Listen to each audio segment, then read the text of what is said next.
Sir చిన్నపిల్ల తనకేం తెలుస్తుంది? అవును అవును వాళ్ళు అలాగా తండ్రి చేతిలో ఓకేలేండి. ఆవిడ మామూలు మీడియాతో ఆవిడ చెప్తున్న మాటలండి. అంటే ఇది పలాసులో ఏవో అమ్మి ఇది మీరు కొన్నారు, ఇది మాదవుతుంది అంటారు ఆవిడ.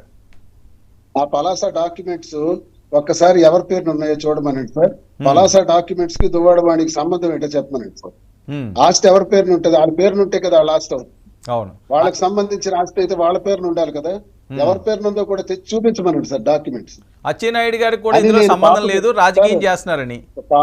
పాపకు మాత్రం నేను సమాధానం చెప్పదలుచుకోలేదు సార్. నా బిడ్డ నేను చెప్పను సార్. కానీ మీరు అడుగుతున్నారు కాబట్టి తప్పదు, కాబట్టి ప్రజలకు క్లారిటీ ఇవ్వాలి కాబట్టి నేను చెప్తున్నాను. అచ్చెన్నాయుడే లేకపోతే వీళ్ళకి ధైర్యం ఎలా వచ్చింది సార్? అపోజిషన్ లో ఉన్నాం కదా మేము. నిన్న నేను కంప్లైంట్ ఇచ్చాను.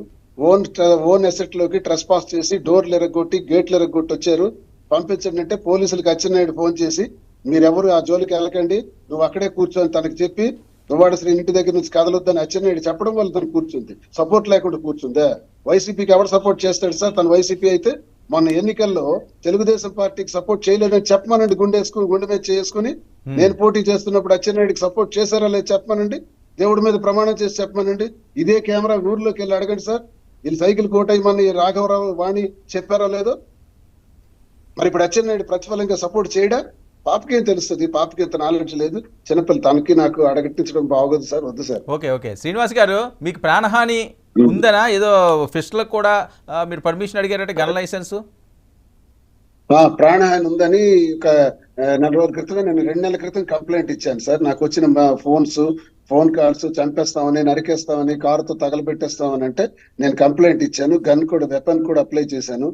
ఇంతవరకు వెపన్ నాకు శాంక్షన్ ఇవ్వలేదు. రెండో పిటిషన్ కూడా మళ్ళీ ఎస్పీ గారి దగ్గర వేశాను. లేదంటే కోర్టుకి వెళ్తాను సార్. మీరు చూస్తున్నారు కదా, కూటమి వైపు నుంచి ఒక శత్రువర్గాలు నా అన్ని కత్తుల మధ్యలో నేనున్నాను. కుటుంబ వైపు నుంచి మరో కత్తి. ఈ కత్తుల్లో ఎప్పుడు చంపేస్తారో నాకే తెలియదు, ఎప్పుడు నా ప్రాణానికి ముప్పు జరుగుతుందో నాకే తెలియదు. కాబట్టి నా స్వీయ రక్షణ కోసం వెపన్ అడిగాను. ఇప్పటికైనా ప్రభుత్వం స్పందించాలని నేను కోరుతున్నాను.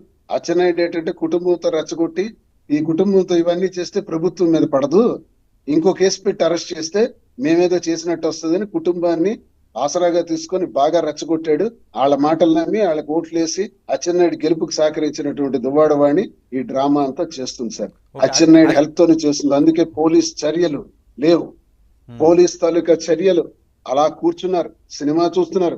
ఇప్పుడు నన్ను చంపినా పోలీసులు రారు. మొన్నకు మర్డర్ జరిగింది కదా, దృష్టికి తీసుకెళ్లారా? జగన్ గారి దృష్టికి తీసుకెళ్లారా మీ పెద్దల దగ్గరికి? జగన్ గారి దృష్టిలో, సార్ దృష్టిలో 2 సంవత్సరాల నుంచి ఉంది సార్. అధిష్టానానికి ఈ విషయాలన్నీ తెలిసినవే సార్. ఇష్యూ సీరియస్ అవుతుంది కదా. అవుతుంది సార్, తెలుసు, అధిష్టానానికి తెలుసు సార్. ఏం చేస్తారు? కుటుంబ వ్యవహారం, రాజకీయ వ్యవహారం ఇప్పుడు యాడ్ అయింది. కుటుంబ వ్యవహారం కింద అనుకున్నాం, రాజకీయం కూడా యాడ్ అయింది. సో ఏంటి మీ తదుపరి కార్యాచరణ ఏంటి? ఏం చేయాలంటే నేను నిర్ణయానికి ఎలా వచ్చానంటే సార్, ఇన్నేళ్ల తర్వాత, ఇంత రచ్చకిడ్చిన తర్వాత ఇంక దీనిలో కాంప్రమైజ్ ఉండదు. నా పిల్లల్ని నేను నా గుండెల్లో పెట్టుకుని ఎలా అయితే పెంచానో అలాగే చూసుకుంటూ, వాళ్ళ చదువులు, రెండో పాప పెళ్లి, జీవితం అంతా హాయిగా వాళ్ళకి ఏ లోటు లేకుండా తండ్రిగా నా బాధ్యతలు నిర్వర్తిస్తాను. దువ్వాడవాణికి డివర్స్ ఇస్తాను. డెసిషన్ అయిపోయింది. సో మీరు ఇంక అక్కడే ఉండడమేనా? వేరేదైనా ప్లేస్ మారుస్తున్నారు? మరి ఇంట్లో లేదు సార్, ఇంట్లో ఉండాలి. నేను కట్టుకుని నేను ఎక్కడ ఉండకపోతే ఎక్కడ ఉంటాను సార్? ఎన్ని గొడవలైనా ఇక్కడే ఉండాలి.